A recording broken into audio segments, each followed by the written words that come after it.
क्या आपने कभी सोचा है कि भगवान जगन्नाथ की मूर्ति बाकी देवताओं से इतनी अलग क्यों है? न पूरे हाथ हैं, न पैर हैं, आंखें इतनी बड़ी हैं और चेहरा भी आम मूर्तियों जैसा नहीं दिखता। क्या ये कला अधूरी रह गई थी या फिर कोई दिव्य रहस्य है? ये कोई सामान्य मूर्ति नहीं, बल्कि स्वयं भगवान श्री कृष्ण की दिव्यता का सबसे रहस्यमय रूप है। ये कहानी शुरू होती है उस समय से जब द्वारका डूब गई थी और भगवान श्री कृष्ण ने पृथ्वी से विदा ली थी।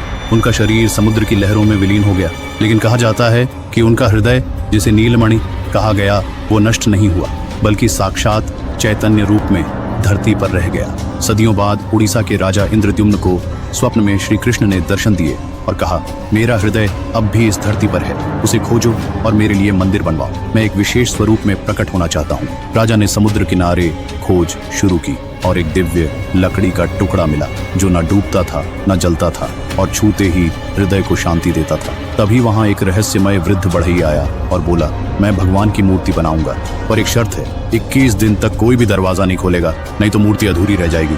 राजा ने वादा किया। बढ़ई कक्ष के भीतर चला गया। दरवाजा बंद हो गया।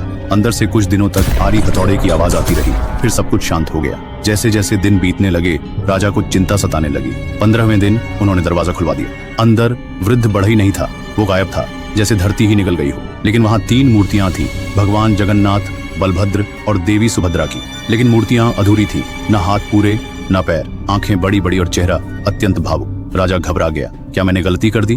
तभी आकाशवाणी हुई, राजन, तूने समय से पहले दरवाजा खोला, पर यह अधूरा स्वरूप ही मेरा सबसे प्रिय रूप है। यही मेरी लीला है। इसी रूप में मैं इस युग में पूजित हूँ। तब से पुरी में भगवान जगन्नाथ के इसी अधूरे से लगने वाले रूप की पूजा होती है और हर साल दुनिया की सबसे भव्य रथ यात्रा निकलती है, जहाँ भगवान स्वयं रथ पर बैठकर अपने भक्तों के बीच आते हैं। कहते हैं उनकी आंखें इतनी बड़ी हैं क्योंकि वो हर जीव को देख रहे हैं। उनके अधूरे हाथ इसीलिए हैं ताकि वो हर भक्त को अपने हृदय से जोड़ सकें। और उनके बिना पैरों का मतलब ये नहीं कि वो अधूरे हैं, बल्कि ये दर्शाता है कि उनका अस्तित्व हर दिशा में फैला है।